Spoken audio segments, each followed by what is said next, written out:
mais uma vez gostaria de parabenizar, né, pela realização da Assembleia da Associação Feminina. Este mês eu senti até na voz do nosso primaz assim, um entusiasmo muito grande, né, nas palavras dele, recebendo todas nós e parabenizando pela Assembleia. Daremos então início à nossa palestra da manhã. Nossa palestrante de hoje é a senhora Naoe Molitor, ela é da igreja Meihakuichi. Tá? Então, por favor. Bom dia!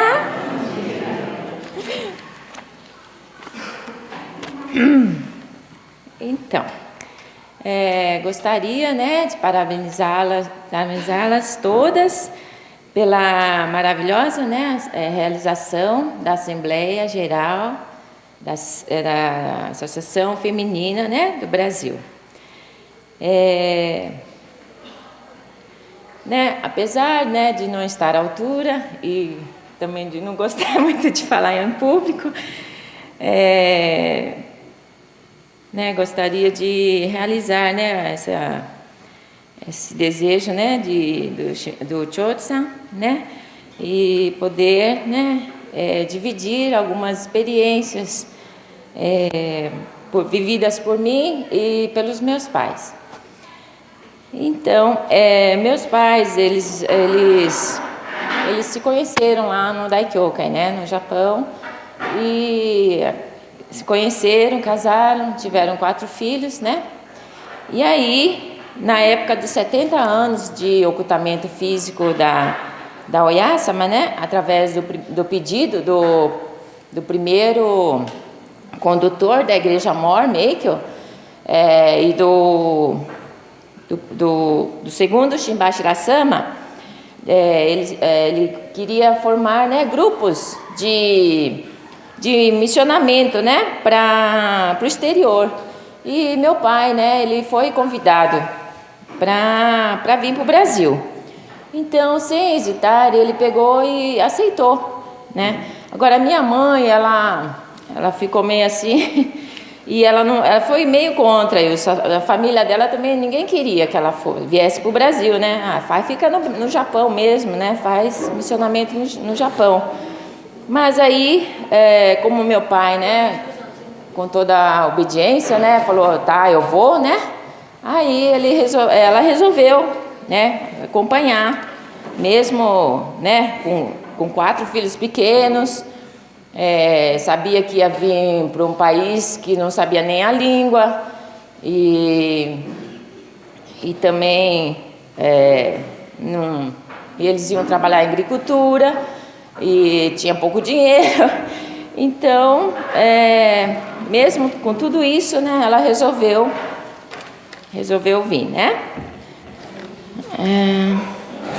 Então, naquela época era só de navio, e eles levaram 42 dias, né, para vir para o Brasil. E 42 dias, mais de um mês, né. E no navio eles viram muitas coisas, né, pessoas que morriam, aí né, jogava no mar, pessoas que ficavam doentes, e assim foi, né. E aí quando chegaram em Los Angeles, né, o navio deu uma parada lá, aí os conhecidos, os parentes, trouxeram muitas comidas, né, para recepcioná-los e presentes, né.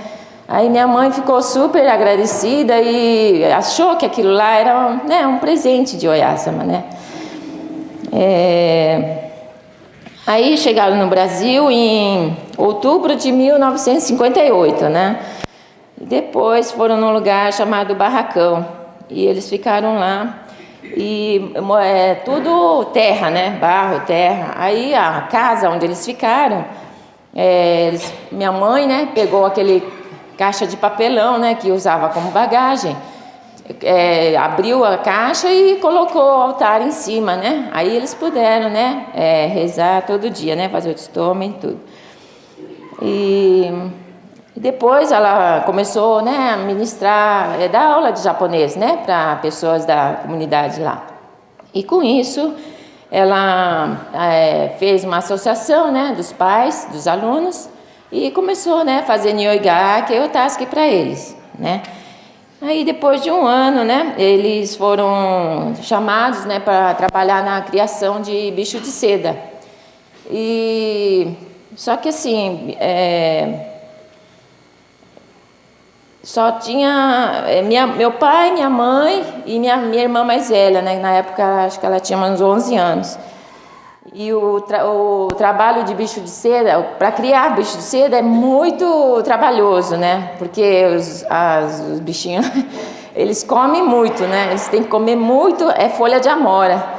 Então, quando tem que cortar a moreira, levar lá, pôr em cima, as larvas vão comendo e crescendo, mas é dia e noite, sem descanso. E isso que vira, o casulo que vira, né, a seda, né? E eles ficaram, né, sabe como é, tem um monte de dificuldade, filho que fica doente, não sei o quê, mas mesmo assim, né, foram levando. E aí uma vez, né,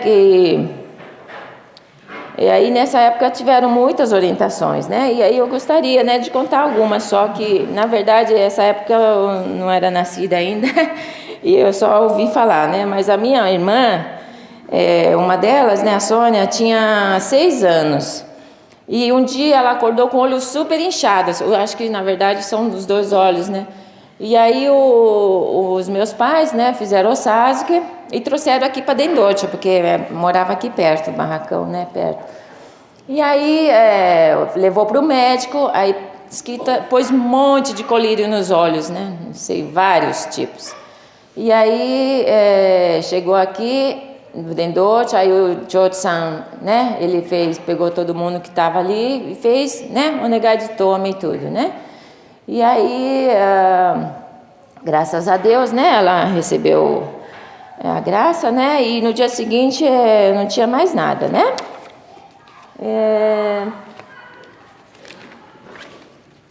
Depois, um ano depois, né, de eu ter nascido, minha mãe teve aborto também.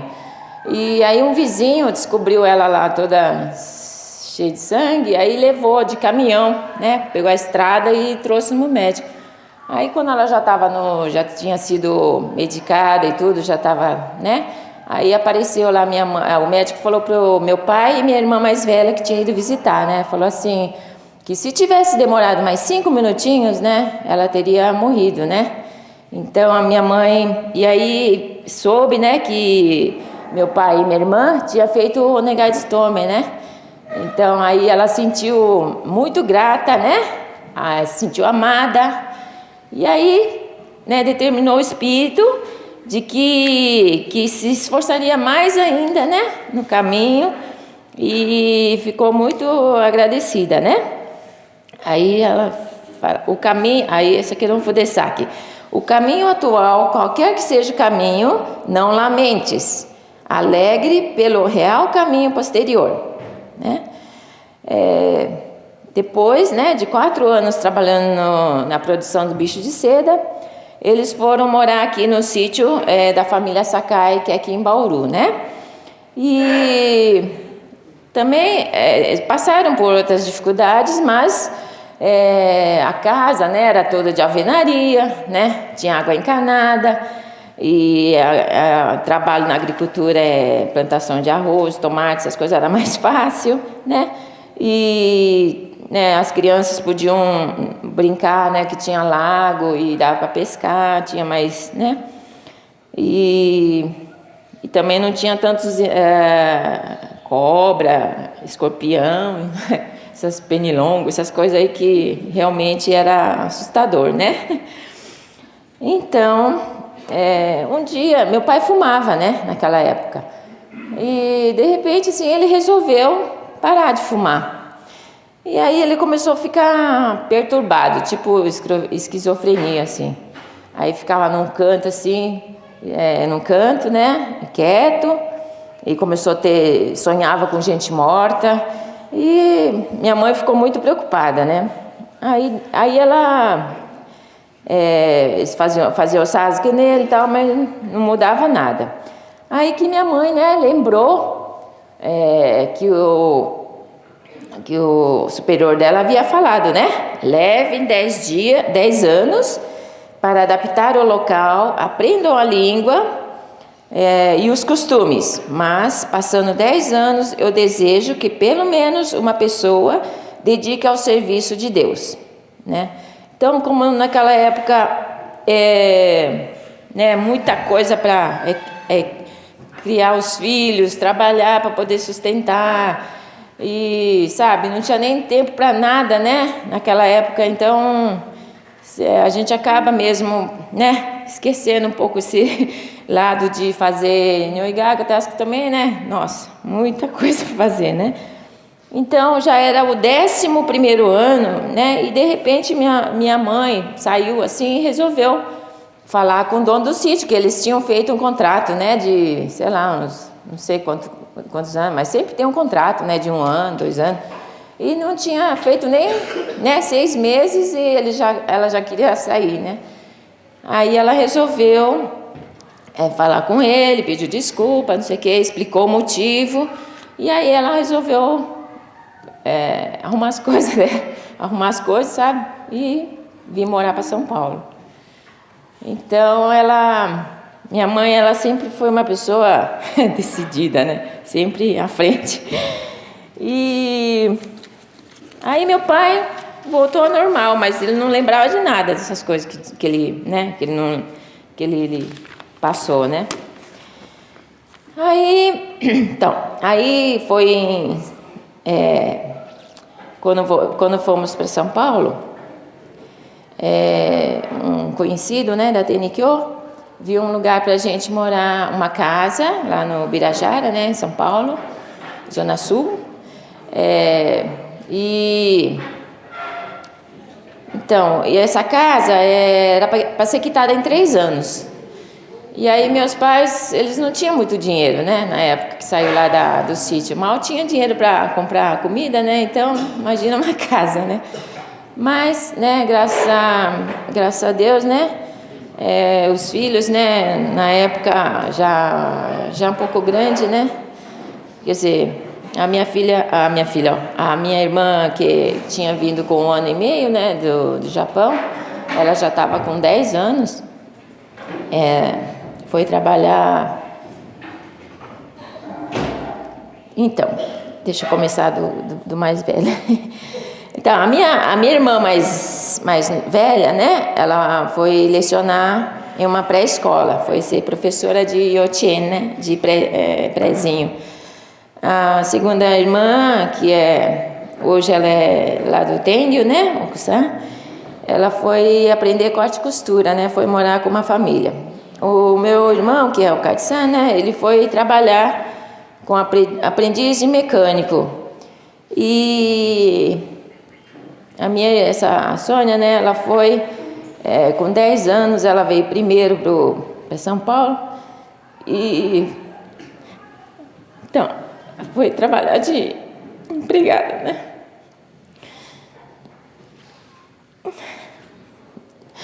E eu e a minha outra irmã, como a gente era pequena, né? A gente ajudava, fazia serviços a fazer de casa, né? Ajudava a mamãe.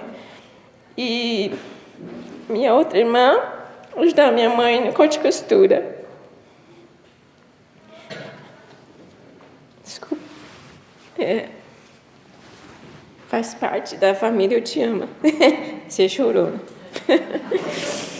Então, graças a Deus, né, todo mundo se empenhou, né, e meu pai, né, começou trabalhar, ele acho que trabalhava na cozinha também, né, trabalhava em restaurante, de cozinheiro.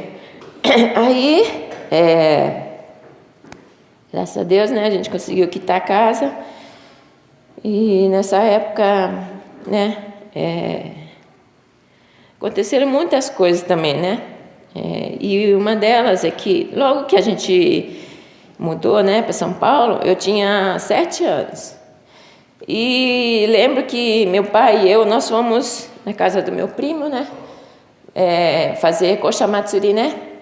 E nesse dia, Choveu muito e quando a gente mudou, a gente não sabia, né, que a casa entrava água quando chovia, né?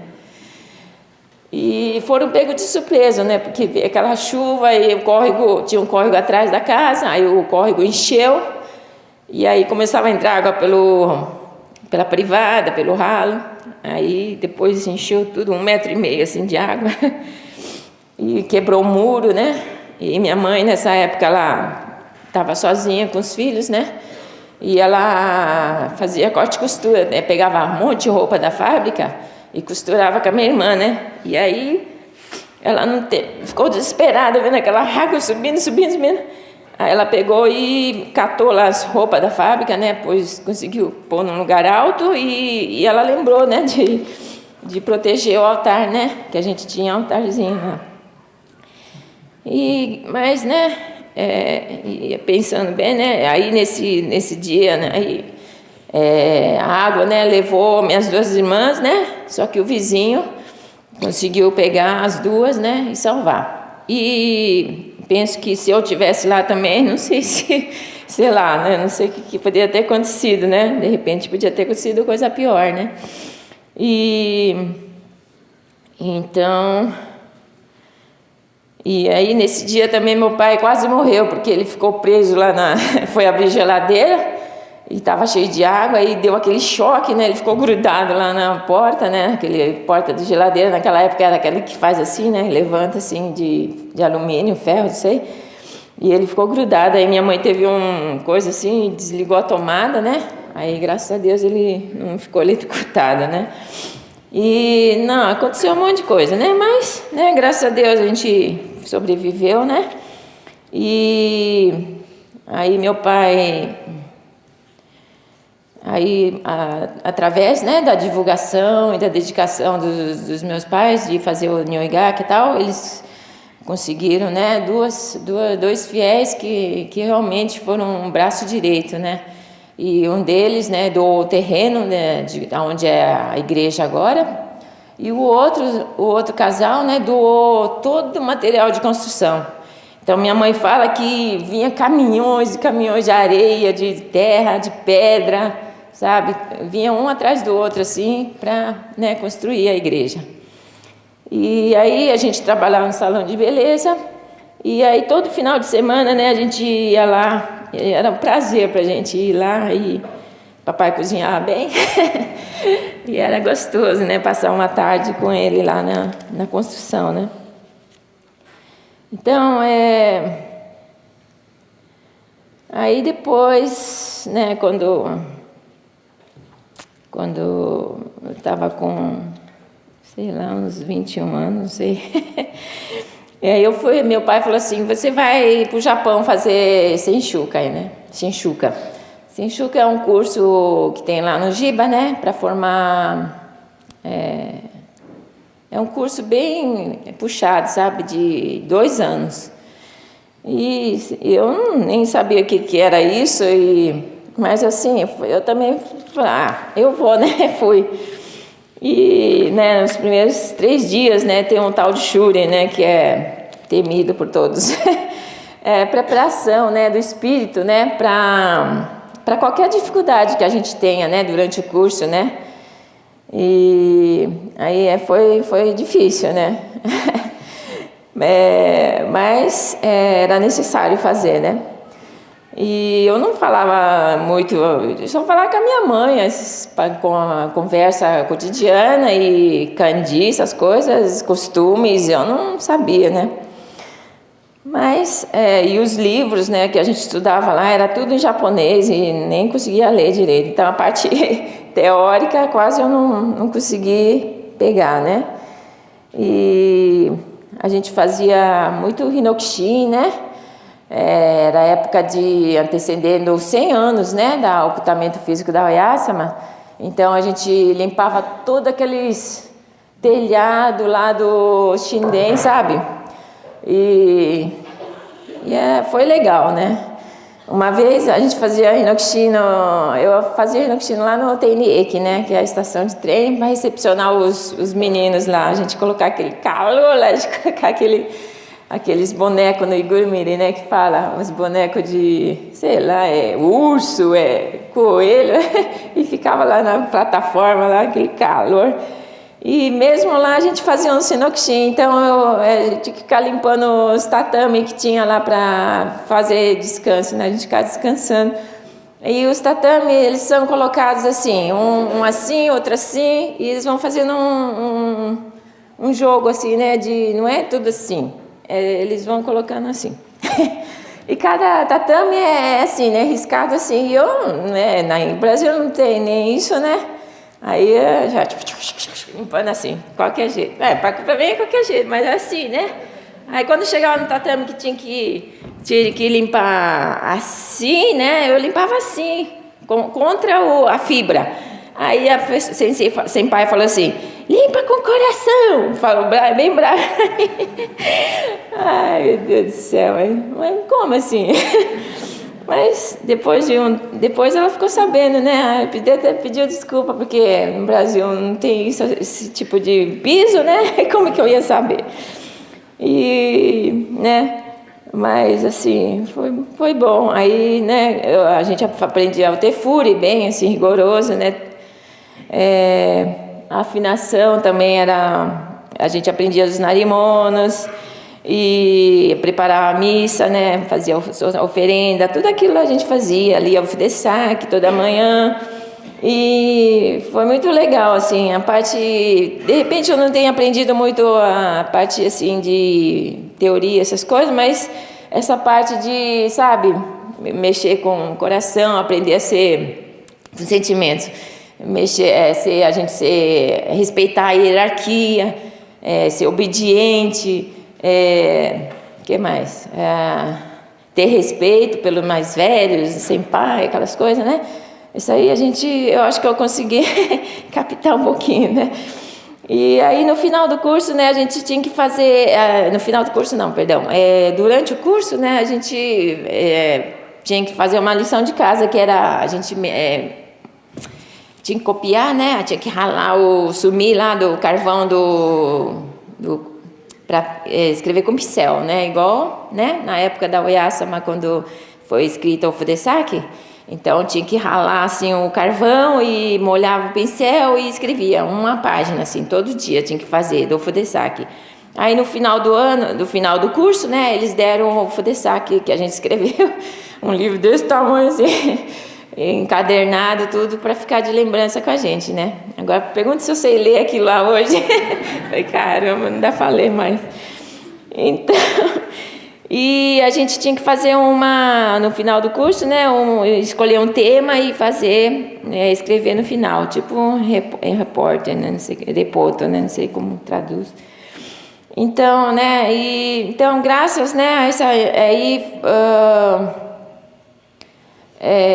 assim, graças, né, não, deixa eu falar, então, aí foi falado, né, que depois de, né, 20, 30 anos, né, a gente ia acolher, né, todas essas coisas, né, que a gente fez lá, né, ia brotar, né, e então, né, graças à intenção dos meus pais, né, e me mandar para a Jiba, né, e eu tenho certeza que, né, meu futuro tá melhor por causa disso, né, e que tá brotando hoje, né.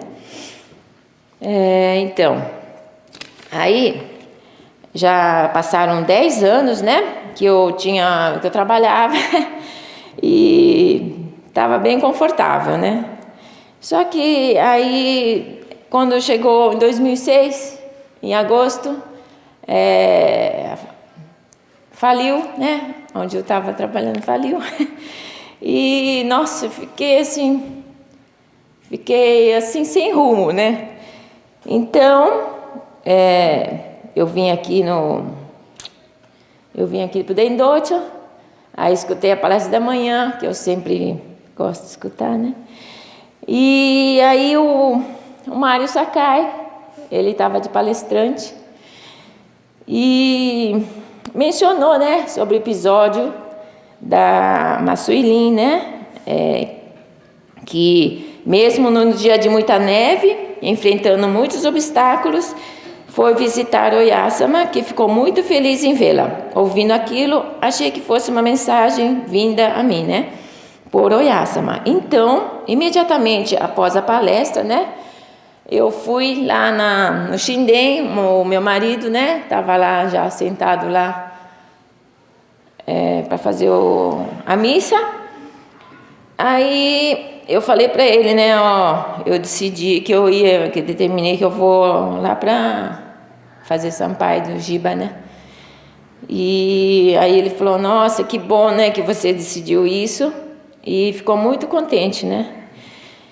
E aí eu fui lá no Gema, pedi a passagem lá, né? Graças a Deus, pude retornar, né? Lá para Jiba. E, né? Foi muito emocionante, chorei muito. E acho que eu consegui, né? Acalmar um pouco o espírito, que estava assim, ai, o que eu faço? Por que eu faço? Acho que não sei, né? Estava totalmente, né? Perdida. E então faz, né? Acho que foi a época, né? Que quando eu trabalhava, né? Tá certo, eu fazia a missa em casa, né? Desde que eu casei, né? Eu sempre tive. Quando eu casei, eu ganhei um yashiro do meu tio, né? Aí desde dessa época, né? Eu morava em apartamento, fazia missa mensal com a família, Kadi-san sempre ia lá. E outros tomem, né? Meu marido sempre fez, junto com as crianças. Então, mas quando a gente começa a trabalhar fora, né? A gente começa não faz outros tomem, né? Que está trabalhando, isso aqui. Porque eu era comissária de bordo, né? Então, às vezes eu estava em outros lugares e não fazia outros tomem. Então, então, acho que Deus, né, falou, agora tá na hora. Você está muito folgadinha aí. Então, aí no hino 9, estrofe 2, temos: farei com que não tenham dificuldades, venham a amparar-se no Espírito de Deus, né? Então, uma coisa que aconteceu comigo que eu fiquei assim, puxa vida, né? Se a gente determina uma coisa, Deus realmente, se Deus vê que você realmente tem sinceridade, né? Deus realmente aceita, né? E faz as coisas acontecer, né? Então, eu queria contar uma coisa que aconteceu da minha sogra, né? Começar. Então, a minha sogra, ela descobriu, né? Ela morava lá em Santo André, quer dizer, ela mora, né? E numa rua assim, rua sem saída, era rua sem saída, e não tinha, era tranquilo até, né? Aí ela descobriu, né, que ela estava com hepatite C e diverticulite, né? E são coisas assim meio doloridas, né? Acho. E ela não conseguia dormir direito, né? À noite. Desculpa, não é isso. Aí ela queria, aí mudou, o progresso veio, aí virou asfalto à frente da casa dela, e aí passava caminhão, ônibus, moto à noite, buzinava, fazia barulho, né? E ela não conseguia dormir direito. Aí ela queria mudar de lá, mas não tinha dinheiro, e tava assim, né? Meio que sofrendo. E eu também estava querendo mudar de apartamento, porque estava ficando pequena, já tinha 4 filhos. E aí eu tinha um terreno em Cotia e tinha esse apartamento. E os dois estavam à venda, porque eu queria me mudar. Mas já tinha 1 ano que já estava à venda. E aí uma noite, já na véspera da missa lá da igreja, na sexta-feira à noite, eu e meu marido, a gente deitado lá na cama, a gente começou a conversar. E a gente falou, coitada da sua mãe, né? A gente tem que dar um jeito, né? A gente tem que dar um jeito. Aí a gente falou assim, então a gente pensou, né? Então nem que a gente tenha que tirar, né, o dinheiro da poupança, vamos tirar e vamos, né, comprar uma casinha para ela morar. E assim, a gente falou isso, aí no dia seguinte, a gente já estava no Kyokai, né, no sábado, aí veio o telefonema, né, da imobiliária lá de Cotia, falando perguntando se a gente realmente estava querendo vender. Aí eu falei, sim, né, mas sabe como é, né, todo esse ano aí todo mundo perguntava, vinha ver o apartamento, mas ninguém comprava nada. Aí resolvemos, eles falaram, não, a gente está interessado em comprar seu terreno. Aí a gente foi lá na imobiliária e fechamos o negócio, sabe, do nada. Aí a gente conseguiu, né, comprar o terreno, comprou a casa para minha sogra morar e ela pôde mudar, né, para essa casa. Aí depois de um tempinho, né, sobrou o dinheiro da venda do terreno e comprou uma casa. A gente tirou dinheiro da poupança, aí juntamos com outro dinheiro e acabamos comprando uma casa pra gente. Sim, sabe? Maior facilidade. Então, realmente, Deus é assim, né? Quando você resolve a coisa pro bem do pró, né? Deus aceita, né? Então, deixa eu ver. Então, aí, foi muito bom, né? Nossa, senti muito emocionada. E aí, toda vez, né, que eu venho aqui, né, quando eu posso, eu assisto a palestra da manhã. Eu sou fã número 1. Então, acho que é uma coisa muito importante, né, a gente escutar, né, as coisas, né? E eu acho assim, quando a gente escuta alguma coisa, né, que eu tenho um Shinja-san que é meio assim, né, vai na missa, escuta uma palestra, fala, isso aí é para minha esposa, nunca é para ele, entendeu? É sempre pra... Então, a gente sempre tem que pensar, né, que é uma coisa que é para a gente, né, tentar seguir, né, tentar melhorar, evoluir, né. E outra coisa que minha mãe sempre fala, né, que é quando a gente vai fazer o task, né, a gente nunca deve pensar, estou fazendo um favor, estou indo lá para ajudar ele, não sei o quê, mas ele nunca aparece ou nunca, né, sente gratidão. Essas coisas é tudo bobagem, porque na verdade a gente faz as coisas não pensando assim, né, dessa maneira, né? Na verdade, a gente tem que pensar que a gente que está sendo salvo. Então, por isso que a gente agradece, né, quando faz o sadhana, né? Muito obrigada, né? Porque, na verdade, é a gente que está sendo salvo, né? Não é um favor que a gente está fazendo para a pessoa. Então, posso fazer o sadhana, né? Posso fazer isso, posso fazer aquilo, né? Não é, você quer que eu faça? Entendeu? Né? Então, aí, né, sobre nós mulheres, né? Eu acho que Deus, né, deu uma coisa muito especial para nós mulheres, né?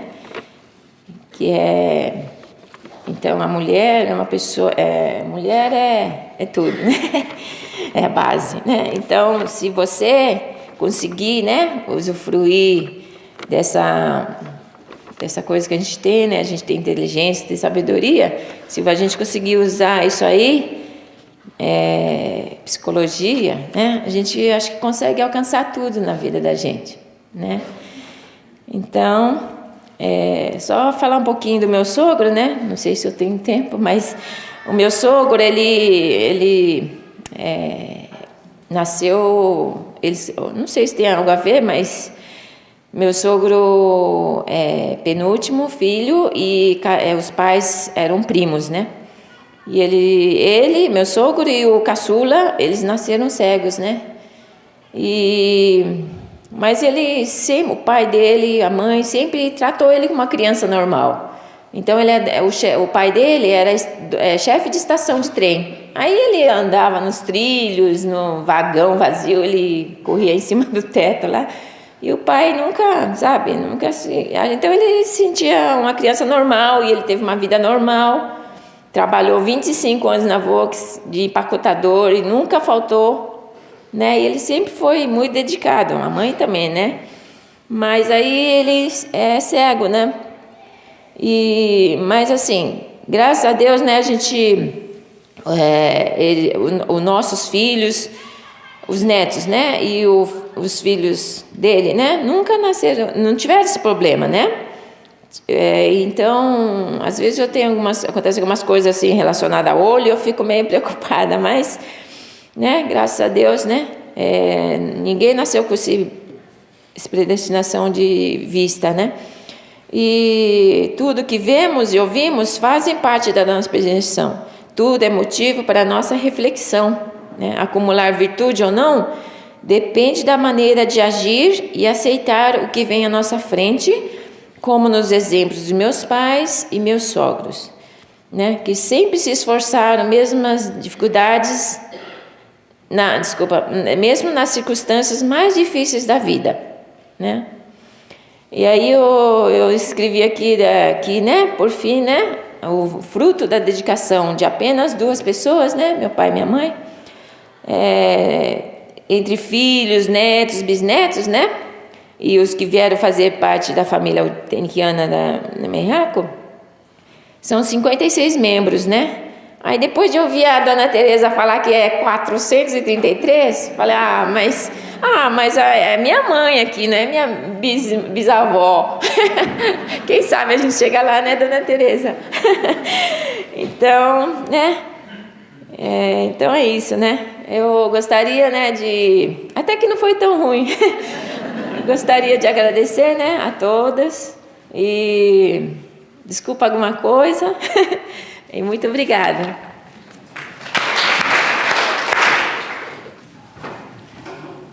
Não foi nada ruim, foi tudo de bom, né? Muito bom. Nós vamos então dar sequência, chamando agora a nossa comentarista esse mês, né? Nós fizemos questão também de escolher uma figura feminina para fazer o comentário, que é a Mie Okamura, que ultimamente não está residindo aqui no Brasil, né? Então, quando ela resolve dar o ar da graça, a gente já tem que pegar ela aqui, tá? Então, a Mie. Uau, tá cheio mesmo. Bom dia a todas e a todos. Gina, obrigada pelo convite. Eu não costumo muito participar desses encontros, porque, como ela falou, também não fico muito por aqui. Fui pedir emprestado um pouquinho de papel para fazer anotação, eles me deram esse bloquinho lá no escritório. E fiz alguns apontamentos, né, em relação ao Hanashi da Naoi. Naoi, conheço ela assim da nossa infância, que nem lembro que época que era, né, que a gente vinha aqui fazer treino de gagaku. Era preparativo de quantos anos do Dendocho? 30 anos? 30 anos do Dendocho. Era preparativo de 30 anos, né? Só 2 meninas. Fazíamos parte do curso desse de gagaku. Nós aprendemos a tocar show, né? A gente tocava na época. Eram só nós 2 enxeridas aqui no Dendocho. Então, deixavam a gente participar aqui, né?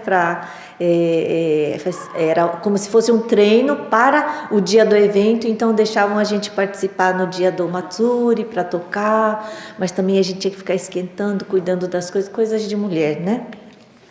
Então, ouvindo assim a palestra dela, a gente percebe o quanto os nossos pais, os nossos antecessores, eles sofreram, né?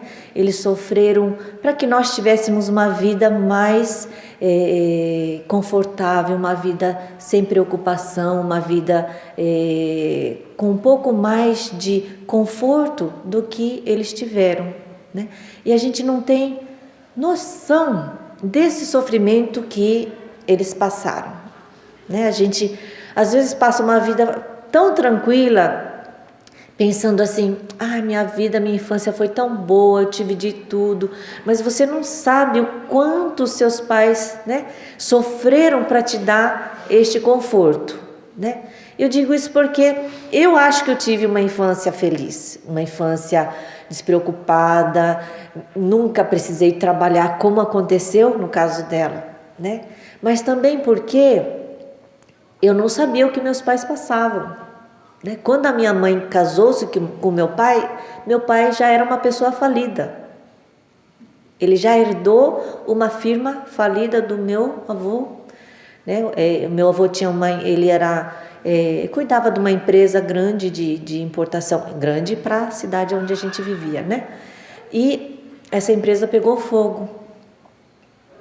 Teve um incêndio que acabou com tudo, com as economias das famílias que trabalhavam lá e também das famílias que tinham as suas casas ao redor daquela loja, né? Então, quando a minha mãe se casou com meu pai, eles já eram falidos.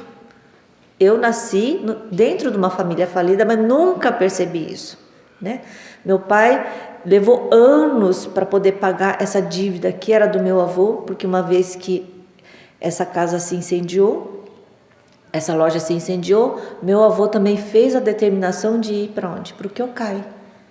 E quem que teve que cuidar dos irmãos, dar de comer, de fazer assim, eles também terem sucesso na vida foi meu pai, como irmão mais velho, as minhas tias, né, que na minha tia na altura ela tinha 13 anos, começou a dar aula aos 13 anos para poder sustentar os irmãos, porque os meus avós fizeram essa determinação de ir para o Kyokai, né? Então, eu me lembro, quando tinha uns 12 anos mais ou menos, meu pai, eu pensei, meus amigos trabalham, eu quero ter essa experiência.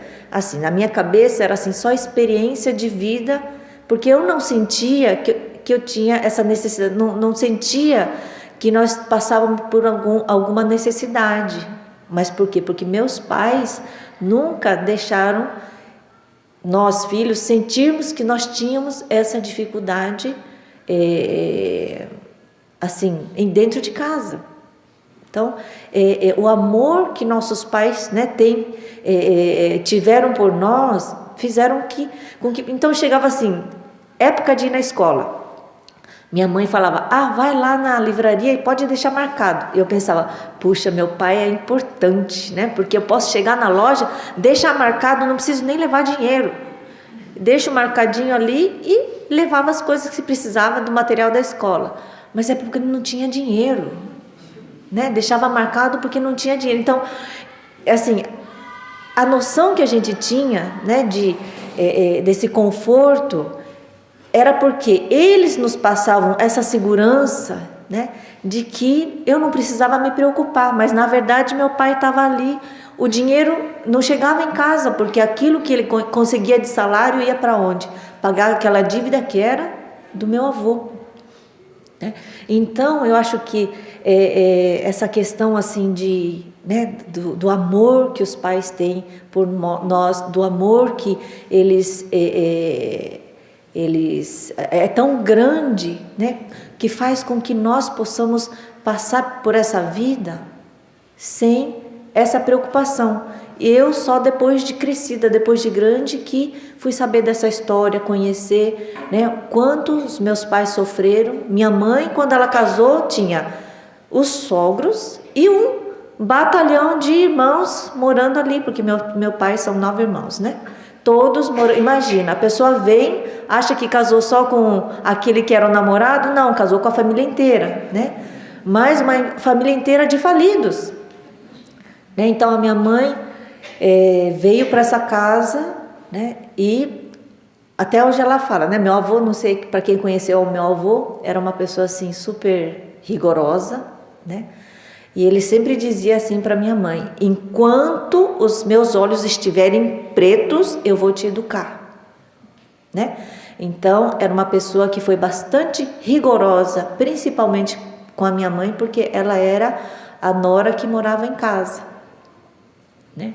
E o japonês sempre fala que a nora é a filha que voltou para casa, né? Então, ele educava, era muito mais rigoroso com a minha mãe do que com as próprias filhas. E com as outras noras também. Por quê? Porque ela morava em casa e era esposa, né, do filho mais velho. Então, da mesma forma, né, que a Naoi é espelhada nessa força, né, da mãe dela, da tenacidade, hoje eu vejo isso também na minha mãe, né? Que ela sempre fala assim, que ela é uma grande lata de lixo, né? Então, que as pessoas vêm, falam isso, falam aquilo, reclamam, não sei o quê. Eu falo, mãe, se fosse eu, já saía batendo o pé, batendo as portas, né? que eu não ia aguentar isso. Falei, não, mas você tem que aguentar, porque é assim, né? Falei, mãe, mas não pode, tem que reagir, tem que responder, né? Assim, não, mas pensa assim, que eu sou uma grande lata de lixo, né? Então, ela tem eu não tenho essa capacidade que a minha mãe tem, né? Mas ela tem essa capacidade, assim, de absorver, recolher, né? E foi na palestra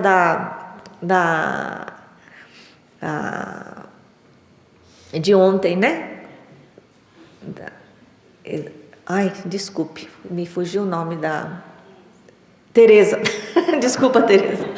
Né? Essa questão de ser a grande lata de lixo, né?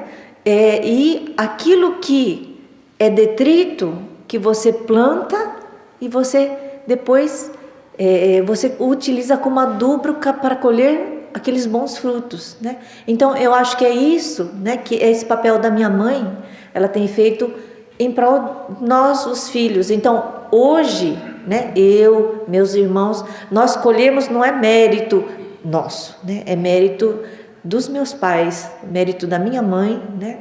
Dela ter assim, de ser essa grande lata de lixo e de transformar esse lixo num bom adubo para que nós, os filhos, pudéssemos crescer assim, com saúde, não só a saúde física, porque nós filhos não temos nenhum problema, né, de saúde, graças a Deus, né? E nenhum problema espiritual, mas por quê? Graças a esse caminho que os nossos pais traçaram e deixaram para nós. Então hoje eu estou colhendo, na verdade, os frutos, né, dos meus avós, dos meus pais, o que eles deixaram plantados para nós. Então essa é a importância da gente lembrar a nossa origem, né, de como começou a nossa fé, de como os nossos pais se esforçaram e se preocuparam, né, para que nós tivéssemos uma vida não só econômica, mas espiritual, né, que pudéssemos dar continuidade, né, às nossas vidas, né, a nossa família. Infelizmente eu não tenho, né, não tenho família, sou só eu, filha dos meus pais. Meus irmãos tiveram família, tiveram filhos, né, mas infelizmente não tive essa oportunidade ainda. Não perdi a esperança. Né? Mas assim, não sei até que horas que é, Gina. Já está no fim, né? Tá bom. Então, só terminando assim o meu comentário, eu costumo ser prolongada também, um pouco alongada nos comentários. Gosto de falar. Fazer assim um último link com a questão da determinação espiritual, né? Que ela falou da importância da determinação espiritual. E que é uma coisa que minha mãe sempre fala, né? Eu tenho mulheres fortes à minha volta, que é minha mãe e minha irmã, né? A minha irmã é mais nova que eu em idade, mas espiritualmente ela é muito mais velha, né? Tanto que assim, os filhos falam: ai, você sabia que aquela minha tia é mais velha que a minha mãe? Assim, porque eles não sabiam, porque eu falo assim: tia, quem é mais velha? É você ou minha mãe? Eu falei: claro que é tua mãe, né? Ela não tem esse monte de filhos? Eu sou solteira ainda. Aí eles ficavam pensando, né? Aí quando eles descobriram que eu era mais velha, eles ficaram espantados, né? Afinal, aquela tia é mais velha que a minha mãe. Mas por quê? Porque a minha irmã, ela tem também essa força espiritual, né? Essa tenacidade, né? Que eu ainda não tenho. Então eu tenho assim dois modelos, né, muito bons, que eu me espelho, né? E a minha irmã sempre falava: você tem que fazer a determinação espiritual, é importante você fazer, porque olha, você fizer determinação espiritual, Netia, vai dar tudo certo. Ah, tá bom, então tá bom. Então, eu fiz essa determinação espiritual, né? Então, no ano passado, eu falei: bom, eu vou fazer o de bagaire com os meus pais. Bom, nem sei em que situação eu ia estar, na minha vida, porque, né, alguns sabem que eu vivo para lá, para cá, assim, né, sempre andando por aí. E ano passado eu resolvi parar de trabalhar para estudar. Então passei um ano inteiro só gastando, né, só estudando, sem me preocupar com o novo trabalho. Mas a minha irmã tinha falado, ela me prometeu que se eu fizer determinação espiritual, tudo ia dar certo, que a Kami-sama ia resolver minha situação. Então, parei de estudar e parei de trabalhar, fui estudar. Cheguei no final do ano, falei, pronto, preciso começar a arranjar um emprego, né? Porque essa vida de princesa já está acabando. Então, eu acho que por causa dessa determinação espiritual que eu fiz, né? Vou fazer o Odibagaire com os meus pais, que já estão de idade. Então, Kami-sama ouviu minhas preces, né? Então, no período que eu determinei que eu ia terminar os meus estudos, vou estudar até março. Então, março eu terminei, fiz o Odibagaire agora em abril, né, com os meus pais.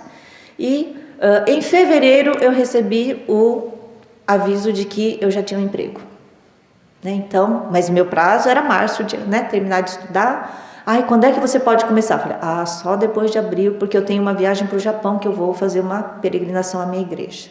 Então, a determinação espiritual, né, como diz a Naoi, como diz a minha irmã, a minha mãe, né, é uma coisa muito importante, porque Kami-sama realmente ouve as nossas preces, né? Estou aqui hoje, graças a Deus, né, pude participar do Matsuri, porque estou agora me preparando para o novo trabalho, né? Já tenho essa promessa do novo trabalho, já estou trabalhando, aliás, né?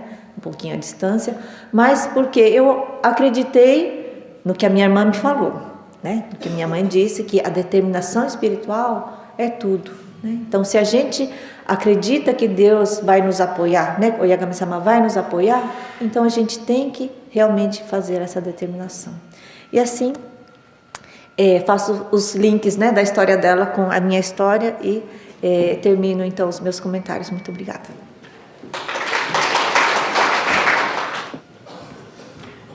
Obrigada, Mie, pelos comentários. Mais uma vez, então, nós gostaríamos de agradecer a presença, né, de vocês. Essa casa cheia sempre é tão aquece assim, o coração também de quem está aqui na frente.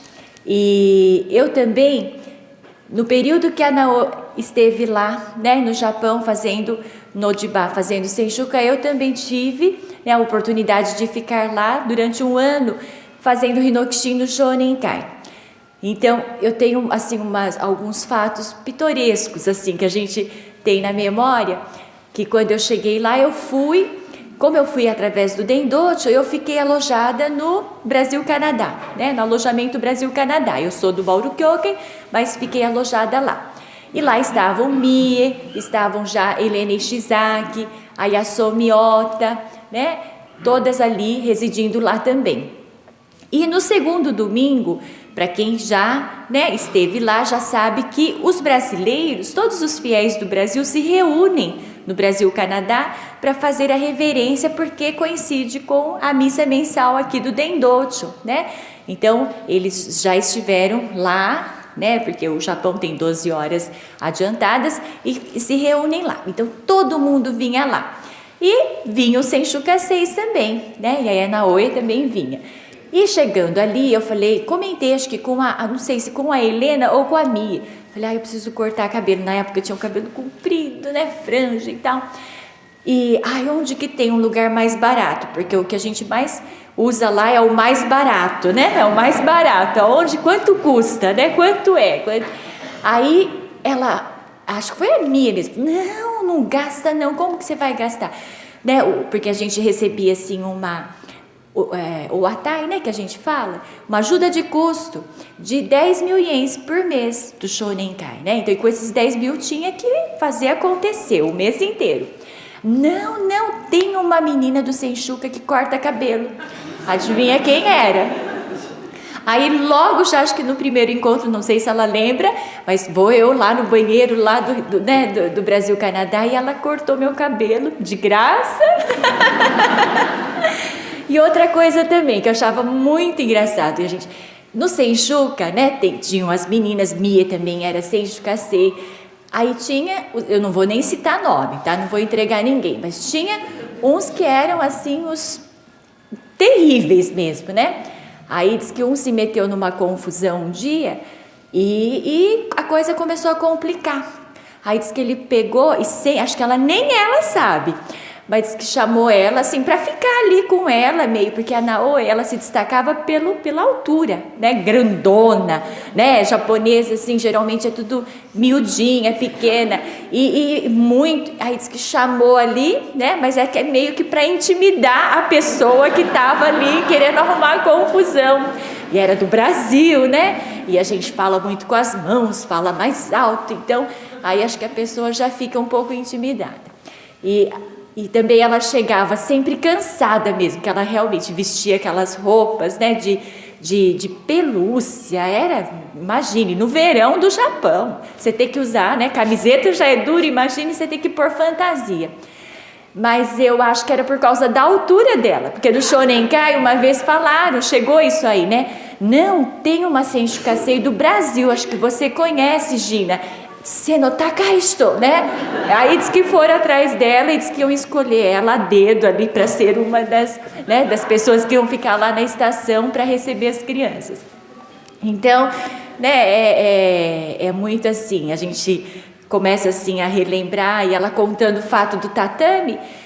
Lá no Shonenkai eu tive um episódio muito parecido, mas foi com pepino, cortando pepino, porque a gente recebia comida, né, pronta já, aquela que é distribuída para todo, inteirinha, né? Ela fornece ali a refeição, só que lá a gente ganhava às vezes verduras, ou comprava e reforçava a salada, né? Algum ocaso. E eu lembrava assim que aqui no Dendocho, quando a gente fazia Hinokushin, tinha a Tokura no Oba-chan, né? A Tokura-san. E ela falava que ela era contra esse negócio de cortar pequenininho, porque ela falava que a gente tinha que sentir o sabor das coisas. Nem nada de ficar tchakukiro janai, não sei o que, ela ficava brava. Tem que cortar tudo grande para sentir o sabor, porque é osagari, né, é oferenda. Então eu fui cortar o pepino japonês assim, né, e achando que estava, de repente, a senpai, né, que são as pessoas, os mais velhos, né, ela veio e ficou muito brava comigo, que pepino nunca se corta desse jeito, tinha que ser Hosonagai, então fino e comprido, né? E eu fiquei pensando, mas como que vai cortar uma coisa fina e comprida, né? Eu sei lá, eu falei, gente, vai comer, vai mastigar, vai ficar tudo igual, né? Aquela coisa de brasileiro, a gente é mais prático, daí já fiz fusoco, já reclamei, não reclamei pra ela, né? Mas aí já comecei a chorar, e aí o povo não entendia, cortando pepino e chorando, se fosse cebola ainda, né? Mas ali comecei a chorar e tal, e muito sentida, né? Mas aí depois eu fui entender que realmente, né, a relação do japonês, do oriental com o alimento é diferente, né? É estética, eles pensam na forma de digerir aquilo, então tem todo um significado mesmo, né? Então acho que é bem isso, aquela resposta que ela recebeu, faça com o coração, né? Então se a gente filtra o que tem numa das folhinhas daquele calendário, né? Tem um dia lá que fala assim: se você estiver com o espírito purificado, nada que as pessoas falarem, você vai, né, não sentirá raiva, tá? Então, esse mês, né, mês da Assembleia, da Associação Feminina, ontem eu não tive particularmente oportunidade de participar dos depoimentos que a gente estava com o Cotec lá no Sambódromo, mas ouvi, né, relatos, comentários assim, muito bons a respeito das palestras que tivemos à tarde, né, dos depoimentos. E nós estamos indo para casa, gente, com a nossa mala cheia, vai exceder o peso aí, né? Estamos indo com muita coisa, de ontem, agora de manhã, né, com as palavras da Naoi. E eu falei para ela, essa palestra da manhã é tão gostosa, porque eu sinto assim, que todos que estão aqui vêm com o espírito tão puro, tão sincero, de querer ouvir uma palavra. E às vezes a gente fala assim, nossa, mas hoje acho que eu nem falei bem e tal, mas você mal acaba de sair, alguém vem te agradecer, né? Obrigada, foi muito bom. Então, nós estamos num momento em que, não é só agora, mas, gente, a gente tem muita gente ao nosso redor sofrendo, precisando de ajuda, né? Ontem eu fui fazer, na verdade, esse eu ganhei de presente, mas eu fiz um também, esse cachecol aqui. Aí, ouvindo a história da pessoa que teve a iniciativa disso, né? E ela fala assim que a gente precisa, nem que seja uma palavra, dividir com as pessoas. A gente tem em nossas mãos, acredito que talvez todos aqui sejam iobocos já, né? Nós temos o Osazuki para oferecer, na verdade não somos nós, né? Somos instrumentos de Oyasama para isso. Mas às vezes, se a gente ainda não está preparado para fazer o Osazuki, divida com as pessoas a habilidade que cada um tem. Seja conversar, fazer um bolo, né? Leva lá para alguém, vai lá ouvir uma conversa, né? A gente precisa compartilhar, vamos usar esse verbo do Facebook, né? Mas não precisa ser no computador. Vamos compartilhar aquilo que a gente tem de melhor, que a gente tem, né? Um ouvido, temos 2 até, né? Então nós temos tudo, basta a gente ter essa atitude de fazer, somos nós, né? Ninguém vai fazer pela gente, nós é que temos que fazer, tá? Então, que seja uma palavra, que seja um sorriso, que seja um ouvir, mas vamos conjugar esse verbo, compartilhar, dividir, tá bom? Tenhamos um feliz mês. Mês que vem eu vou estar em Odibá, vocês lembrem de mim, vou estar com as crianças lá, que é um outro grande sonho, né, da Associação Infanto Juvenil. Vamos estar com muitas crianças lá. E muitas crianças da primeira geração do Tenrikyo, que eu quero muito que daqui uns 20 anos elas estejam aqui contando essas histórias, né, de como elas começaram o Tenrikyo e compartilhando com os outros, tá bom? Eu também choro, viu? Mas muito obrigada, até o mês que vem. Vamos fazer a reverência e nos abraçar, né?